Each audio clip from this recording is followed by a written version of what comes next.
Hi friends, இன்னைக்கு நீங்கள் பார்க்கறது ரொம்ப ஹெல்த்தியான ஒரு விஷயங்க. கருப்பு கவுனி அரிசி கஞ்சி. இதை ரொம்ப மெனக்கடணுமா அப்படின்னு சொல்லிட்டு ரொம்ப பேர் செய்யாமல் இருப்பாங்க. அவங்களுக்கெல்லாம் இது ரொம்ப ஈஸி, ஆனால் ரொம்ப ரொம்ப ஹெல்த்தி அப்படின்னு சொல்லிட்டு காமிக்கிறதுக்கோசமே இந்த வீடியோவை போஸ்ட் பண்ணியிருக்கேன். இப்போ இந்த கருப்பு கவுனி அரிசி ஊற வச்சுட்டு செய்யறது ரொம்ப ஈஸிங்க. ஆஃபீஸுக்கு போகிறவங்க கூட ஒரு சாட்டர்டே சண்டேல இதை ரெடி பண்ணி வச்சுக்கிட்டோம் அப்படின்னா ஒரு வருஷம் கூட இந்த பவுடர் தாங்குங்க. இப்போ 1 கிலோ போட்டதுக்கு இந்த குவான்டிட்டி வந்திருக்கு. டெய்லி இந்த பாருங்க, இந்த ஸ்பூன்ல ஒரு 3 ஸ்பூன் அளவு எடுத்தாவே நமக்கு போதுமானதா இருக்கும். கண்டிப்பா உங்களுக்கு வீடியோ யூஸ்ஃபுல்லா இருக்கும். கண்டிப்பா பார்த்து செஞ்சு சாப்பிட்டு ஆரோக்கியமா இருங்க ஃப்ரெண்ட்ஸ். வாங்க வீடியோ பார்க்கலாம். ஹாய் ஃப்ரெண்ட்ஸ், இன்னைக்கு இந்த கருப்பு கவுனி அரிசியில் கஞ்சி செஞ்சு காமிக்க போகிறேங்க. இதை எப்படி நம்ம ப்ரிப்பேர் பண்ணிக்கிறது அப்படின்னு சொல்லிட்டு டீட்டெயிலாக சொல்கிறேன். ஏன்னா ரொம்ப பேர் நம்ம வெளியில் தான் வாங்கி சாப்பிட்ணும், எப்படி இருக்குமோ குவாலிட்டி அப்படின்னு சொல்லிட்டு ரொம்ப பேர் அதை தயங்குறாங்க வெளியில் வாங்குறதுக்கு. ஆனால் இதை ரொம்ப ஈஸியான முறையில் நாமளே செஞ்சுக்கலாம். இப்போ நான் 1 கிலோ அளவுக்கு கருப்பு கவுனி எடுத்திருக்கேன். இப்போ இதை கழுவி ஊற வச்சிடலாம். இப்போ நான் காலையில் 9 மணிக்கு கழுவி ஊற வைக்க போகிறேன். இதை நைட்டு தான் எடுக்க போகிறேன். அப்போ உங்களை கனெக்ட் பண்ணுறேன்.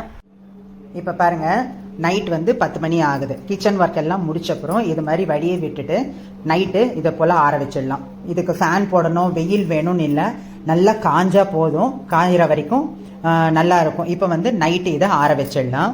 இப்போ பாருங்கள் ஃப்ரெண்ட்ஸ், இது மாதிரி நல்லா ஆற வச்சிட்டோம் அப்படின்னா காலையில் நம்ம ஏந்திரிக்கும் போது நல்லா ட்ரையாக இருக்கும். காலையில் நம்ம பார்க்கலாம். இப்போ பாருங்கள் ஃப்ரெண்ட்ஸ், இது ஒரு 80-90% வரைக்கும் நல்லா ஈரம் காஞ்சிருக்கு, ஈரம் போயிருக்கு. இருந்தாலும் இந்த லேசான ஈரம் இருக்குது. அதனால் இப்போ இது மாதிரி வச்சுருக்கேன். இப்போ இதை நம்ம வறுக்கணும். வறுக்கும் போது இதுக்கு இந்த தன்மை, ஈரத்தன்மை இருந்துச்சு அப்படின்னா வறுப்படுறதுக்கு கொஞ்சம் நேரமாகும். அதுக்கோசம் நான் இப்போ இது மாதிரி உலர்த்தி வச்சுருக்கேன். இந்த நிழல்லையே இது காஞ்சது அப்படின்னா ஒரு 2-3 மணி நேரம் கழித்து எடுக்கும்போது இன்னும் இருக்கிற ஈரமும் கொஞ்சம் குறைஞ்சிடும். அதுக்கோசம் இது போல் வச்சுருக்கேன். இப்போ பாருங்க, காலையிலேருந்து நல்லா காஞ்சிருக்கு, நல்லா வரன்னு காஞ்சிடுச்சு. அந்த விண்டோ கிட்டேயே வச்சிருந்தேன் இல்லைங்களா, நல்லா காஞ்சிருக்கு. இப்போ நமக்கு நேரம் கிடைக்கும் போது இப்போ இதை வறுத்துக்கலாம். இப்போ நான் இப்போ வாண்லி வச்சிருக்கேன் பாருங்க, 2 வாண்லி வச்சிருக்கேன் பக்கத்துல. ஏன்னா 2 பக்கம் போட்டோம் அப்படின்னா நம்ம அப்படியே வறுத்து எடுத்துடலாம், ஈஸியா இருக்கும். ஒரு ஃபோனில் ஒரு பாட்டு போட்டுக்கிட்டு அப்படியே நம்ம செஞ்சோம் அப்படின்னா செய்யறதே தெரியாது. இது ரொம்ப யூஸ்ஃபுல்லாக இருக்கும். அப்படிங்கிறதுக்கோசம் தான் இவ்வளோ டீட்டெயிலாக உங்களுக்கு சொல்கிறேன்.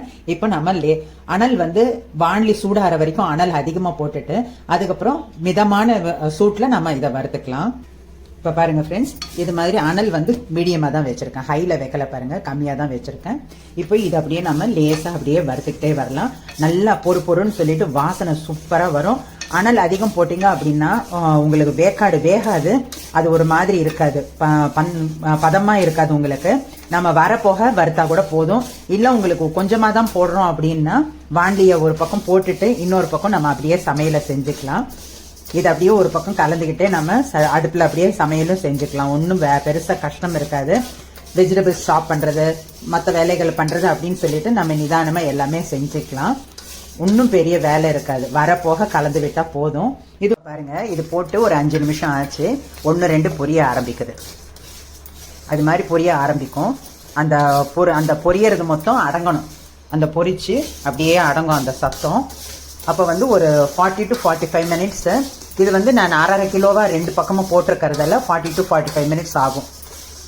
நீங்கள் யூஸ் பண்ணுற அரிசி, அனல், நிதானமாக போட்டு வறுக்கிறது எல்லாமே உங்களுக்கு டைமிங்காக மாறும். நான் சொன்ன மாதிரியே உங்களுக்கு அதே மாதிரி வரும்னு சொல்ல முடியாது. நீங்கள் யூஸ் பண்ணுற வானிலையிலேருந்து எல்லாமே இருக்குது. இப்போ இது நல்லா அப்படியே அழகாக பொரியும் பாருங்கள். 2ம் மாற்றி நிதானமாக கலந்துக்கிட்டு இருக்கேன்.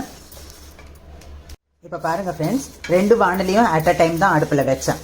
இந்த சின்ன வானலியில் கொஞ்சம் நேரம் கழிச்சு தான் வெடிக்க ஆரம்பிச்சிச்சு. இப்போ மடன்னு சொல்லிட்டு நல்லா வெடிச்சிடுச்சு. இப்போ மொத்தமே 10 நிமிஷம் தான் ஆயிருக்கு. இதில் வெடிச்சிட்டு இருக்கு நல்லா. இப்போ இதில் பெரிய வானலியில் போட்டதுமே வெடிக்க ஆரம்பிச்சிச்சு. அரிசி போட்டதுமே சத்தம் வர ஆரம்பிச்சிச்சு. ஆனால் மறுபடியும் வெடிக்கலை, அதிகம் வெடிக்கலை.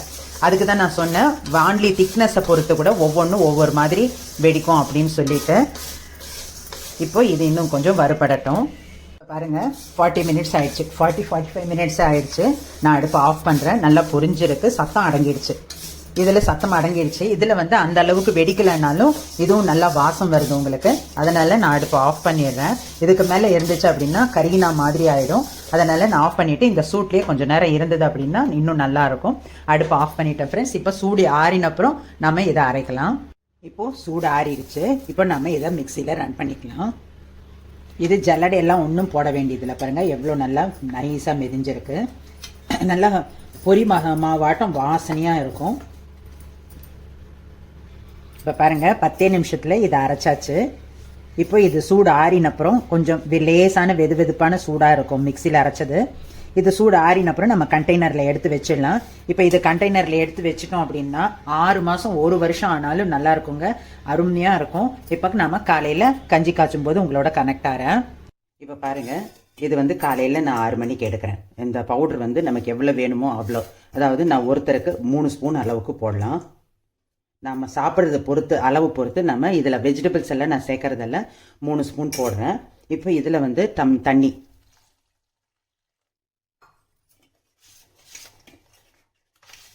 இது கொஞ்சம் ஊறிச்சு அப்படின்னா நல்லாயிருக்கும், அதுக்கோசம் நான் தண்ணி ஊற்றி வைக்கிறேன். இப்போ இதை கரைச்சி மூடி வச்சிடலாம். 1 மணி நேரம் கழித்து நம்ம இதை வேக வச்சுக்கலாம். இப்போ பாருங்கள் இது வந்து கிட்டத்தட்ட 1 மணி நேரம் ஊறி இருக்கு. இந்த அளவுக்கு ஊறினா போதும் நமக்கு.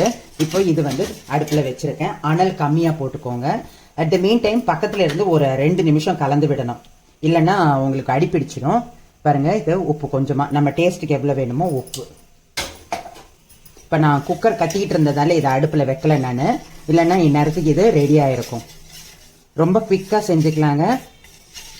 இப்போ இது கொதி வர்ற வரைக்கும் வெயிட் பண்ணலாம். இப்போ பாருங்கள் அந்த மிச்சம் வச்சுருந்த தண்ணியும் ஊற்றிட்டேன். ஒரு 1/4 டம்ளர் தண்ணி மிச்சம் வச்சுருந்தேன் இல்லையா, அதையும் ஊற்றிட்டேன். இப்போ பாருங்கள் நல்லா கெட்டி ஆயிடுச்சு. நமக்கு வந்து எந்த அளவுக்கு எப்படி சாலிடாக வேணுமா கெட்டியாக வேணுமா அது மாதிரி பார்த்துக்கோங்க. உங்களுக்கு பாருங்கள் இப்போ வந்து இது கரெக்டாக இருக்குது எனக்கு. இதில் வந்து நான் இப்போ வெஜிடபிள்ஸ் எல்லாம் சேர்க்க போகிறதால, தயிர் வெஜிடபிள்ஸ் எல்லாம் சேர்க்க போகிறதால எனக்கு இந்த பதத்தில் இருந்துச்சு அப்படின்னா கரெக்டாக இருக்கும். உங்களுக்கும் அது மாதிரி உங்கள் தேவைக்கு தகுந்த மாதிரி இந்த தண்ணி சேர்த்து வேக வச்சுக்கோங்க. இப்போ கூட ஒன்றும் நம்ம வேணும்னா இந்த டைமில் கூட தண்ணி கொஞ்சம் ஊற்றி கலந்துக்கலாம். இப்போ அடுப்பு இன்னும் வந்து அனல் கம்மி பண்ணிட்டேன் நான். இப்போ பாருங்கள் இது ரெடி ஆயிடுச்சு. இப்போ இது நல்லா சூடு ஆறட்டும். உங்களுக்கு நல்லா வெந்தது தெரியும், மினுமினுப்பு அது மாதிரி எல்லாமே தெரியும் உங்களுக்கு. அதுவும் இல்லாமல் இது நீங்கள் குழந்தைங்களுக்கு கொடுக்கறதா இருந்தால் தான் ரொம்ப கேர் எடுத்துக்கணும். நாம் சாப்பிட்றதுக்கு இது ஆல்ரெடி வறுத்ததுங்கிறதால உங்களுக்கு ஒரு பிரச்சனையும் கொடுக்காது. பாருங்கள் இதில் நிறைய ஹெல்த் பெனிஃபிட்ஸ் இருக்குது. பாருங்க எவ்வளோ நல்லா இருக்குது பார்க்குறதுக்கு, எவ்வளோ குவிக்காக ஆயிடுச்சு. ஆஃபீஸ் போகிறவங்களுக்கு, டயட் ஃபாலோ பண்ணணுங்கிறவங்களுக்கு, சுகர் இருக்கிறவங்களுக்கு, அது மாதிரி நிறைய பேர் இதை யூஸ் பண்ணிக்கலாம். இது வந்து வறுத்தும் விற்கிறாங்க, வறுத்து பொடிச்சதும் விற்கிறாங்க. நம்ம அதுவும் வாங்கிக்கலாம். ஆனால் வீட்லேயே நம்ம செஞ்சுக்கிட்டோம் அப்படின்னா ரொம்ப பெருசாக ஒன்றும் வேலை இல்லைங்க, ரொம்ப ஈஸியாக நம்ம செஞ்சுக்கலாம். இதை வந்து நம்ம களியாட்டமும் சாப்பிட்லாம், களியாட்டமும் சாப்பிடலாம், கஞ்சி ஆட்டமும் குடிக்கலாம், இல்லை ட்ரிங்க் ஆட்டம் உங்களுக்கு டம்ளரில் கலந்து கிளாஸில் கூட நீங்கள் எடுத்துக்கலாம். எப்படி வேணாலும் நம்ம இதை எடுத்துக்கலாம். இப்போ வந்து ஸ்வீட்னஸ் வேணும் அப்படின்னா இதுலேயே சுகர் போட்டு நம்ம கலந்து வச்சுட்டோம் அப்படின்னா, வேக வச்சு வச்சுட்டோம் அப்படின்னா பால் ஊற்றியோ சாப்பிடலாம். நமக்கு எப்படி வேணுமோ அப்படி சாப்பிடலாம். இப்போ நான் இதை ஆஃப் பண்ணிடுறேன். இப்போ இது சூடு ஆறட்டும். இப்போ பாருங்கள் இது செஞ்சு வச்சு 1 மணி நேரம் ஆச்சு. பாருங்க எவ்வளோ கெட்டி ஆயிடுச்சு அப்படின்னு சொல்லிட்டு நல்லா சூடு ஆறிடுச்சு. நம்ம வந்து வீட்டில் லேடிஸ் இருக்கும்போது இது எப்படி வேணாலும் செஞ்சுக்கலாம். உங்களுக்கு ஜென்ஸுக்குன்னு வெளியில் போகும்போது ஆஃபீஸ்க்கு போகிறவங்க அது மாதிரி இருக்கிறவங்க கொஞ்சம் அந்த நேரத்தை பார்த்து நம்ம அட்ஜஸ்ட் பண்ணிக்கலாம். இப்போ பாருங்கள் இதில் வந்து நான் சியா சீட்ஸை ஊற வச்சு வச்சுருக்கேன். இப்போ நான் இது காமிக்கிறது எல்லாமே உங்களுக்கு ஆப்ஷன் தாங்க. பாருங்கள் இப்போ வந்து சன்ஃப்ளவர் சீட்ஸு, அப்புறம் வேர்க்கடலை, அக்ரோட்டு, கொஞ்சம் கேரட் எடுத்து வச்சிருக்கேன். நமக்கு எது வேணுமோ அது போட்டுக்கலாம். இது வந்து வெள்ளை பூசணிக்காய் வேக வச்சது. இது நேத்தி வந்து தயிர் பச்சடி செய்யும் போது அப்போவே எடுத்து வச்சேன். பாருங்க இப்போ வந்து நம்ம தயிர் பச்சடி செஞ்சுட்டு அதை கூட நம்ம இதில் மிக்ஸ் பண்ணிக்கலாம். இது நேத்தி செஞ்ச வெள்ளை பூசணிக்காய் தயிர் பச்சடி, இப்போ இது கூட நம்ம இதில் மிக்ஸ் பண்ணிக்கலாம், தப்பு ஒன்றும் இல்லை. இப்போ நான் என்னுடைய மெத்தடை உங்களுக்கு காமிக்கிறேன், நீங்கள் எப்படி வேணுமோ அப்படி செஞ்சுக்கோங்க. நான் எல்லாமே டிப்ஸ் உங்களுக்கு சொல்லியிருக்கேன், அது மாதிரி நம்ம எப்படி வேணாலும் செஞ்சுக்கலாம். இப்போ சியா சீட்ஸ் வந்து ஒரு 10 மினிட்ஸ் ஊறினா போதும். ஊறாமல் நம்ம சியா சீட்ஸ் போடவே கூடாது, அது ரொம்ப ஹெல்த்துக்கு கெடுதல். அதனால நம்ம சியா சீட்ஸ் ஊற வச்சுட்டு தான் நம்ம இதில் சேர்த்துக்கணும். எதில் சாப்பிட்டாலும் சரி சியா சீட்ஸ் சேர்த்துக்கிட்டோம் அப்படின்னா அதை ஊற வச்சுட்டு தான் நம்ம சாப்பிடணும். இப்போ பாருங்க இது நம்ம சாப்பிட்ற அளவுக்கு வந்துருச்சுங்களா. இதை வந்து வெள்ளை பூசணிக்காய் மட்டும்தான் போடணுமான்னா இல்லை, கொய்யாப்பழம் போடலாம், ஆப்பிள் போடலாம், நம்ம வந்து சொரக்காய், பெங்களூர் கத்திரிக்காய், அது மாதிரி வெஜிடபிள்ஸும் இதில் நாம் சேர்த்துக்கலாம். நமக்கு காலிஃப்ளவர், ஸ்டீம் பண்ண காலிஃப்ளவர் போட்டுக்கலாம். அது மாதிரி எது வேணாலும் போட்டுக்கலாம். இப்போ நான் வந்து தாளித்தம் செஞ்சு வச்சுருக்கேன். இந்த தாளித்தம் வந்து கடுகு, உளுத்தம்பருப்பு, பச்சை மிளகாய், கருவேப்பிலை போட்டிருக்கேன். இப்போ இது வந்து நமக்கு ஒரு கிரன்ச்சினஸ் நல்லாயிருக்கும், சாப்பிட்றதுக்கு நல்லாயிருக்கும். அதனால் இது மாதிரி போட்டுக்கலாம். இப்போ இதெல்லாம் நம்ம இதில் சேர்த்துக்கலாம். கேரட்டு, அப்புறம் இந்த அக்ரோட்டு. உங்கள் டாக்டர் என்ன சொல்கிறாங்க, இல்லை நீங்கள் என்ன யோசிக்கிறீங்களோ அதுக்கு தகுந்த மாதிரி நட்ஸு இதெல்லாம் சேர்த்திக்கலாம். இல்லை வேர்க்கடலை மட்டும் கூட நம்ம சேர்த்திக்கலாம், தப்பில்லை. இப்போ இதில் கொஞ்சம் கொத்தமல்லி. இதெல்லாம் நான் காமிக்கிறது எது வேணுமோ அது மட்டும் சேர்த்திக்கலாங்க. இப்படியே தான் சாப்பிட்ணுன்னெல்லாம் ஒன்றும் இல்லை. பாருங்க எந்த அளவுக்கு வந்திருக்கு. இப்போ இதெல்லாம் சேர்த்துருக்கும் போது எந்த அளவுக்கு குவான்டிட்டி வந்திருக்கு பார்த்தீங்களா. உங்களுக்கு உப்பு டேஸ்ட் பண்ணி பார்த்துட்டு எவ்வளோ வேணுமோ உப்பு போட்டுக்கோங்க. இது மாதிரி சாப்பிடும்போது உங்களுக்கு நல்ல ஹெல்த்தியான ஃபுட்டாக இருக்குங்க. சூப்பராக இருக்கும் உடம்புக்கு.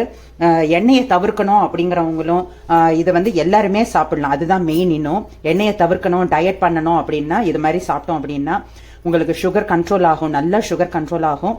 உங்களுக்கு வந்து நான் சொல்கிறதெல்லாம் பத்தாது. நீங்கள் வந்து கூகுளில் போய் இதை பற்றி பயன்கள் அப்படின்னு சொல்லிட்டு போடுங்க. கருப்பு கவுனி அரிசியின் பயன்கள் அப்படின்னு சொல்லிட்டு போடுங்க. பெனிஃபிட்ஸ் ஆஃப் கருப்பு கவுனி அரிசின்னு போட்டிங்க அப்படின்னா ஏகப்பட்டது வருங்க. அவ்வளோ நிறைய ஹெல்த் பெனிஃபிட்ஸ் இருக்குது. இப்போ எல்லாருமே நல்லா அந்த ஃபோன் வந்து ஜஸ்ட் பார்க்காம அந்த மாதிரி யூஸ்ஃபுல்லான விஷயங்களுக்கும் யூஸ் பண்ணிக்கிறாங்க. அதனால உங்களுக்கு எல்லாருமே இந்த விஷயங்களை தெரிஞ்சுக்கிறதுக்கு சுலபமாக இருக்கும். கண்டிப்பாக செஞ்சு பார்த்துட்டு கண்டிப்பாக கமெண்ட் பண்ணுங்க. ஏன்னா இது வந்து ரொம்ப ஹெல்த்தியான ஃபுட்டு. எதை சாப்பிட்றதுன்னு தெரியாமல் ரொம்ப பேர் கஷ்டப்படுறாங்க. அவங்களுக்கோசமே நான் இதை செஞ்சு காமிச்சிருக்கேன். கண்டிப்பாக செஞ்சு பார்த்து பயனடைங்க friends. Thank you. This is from Sujata Manoharan.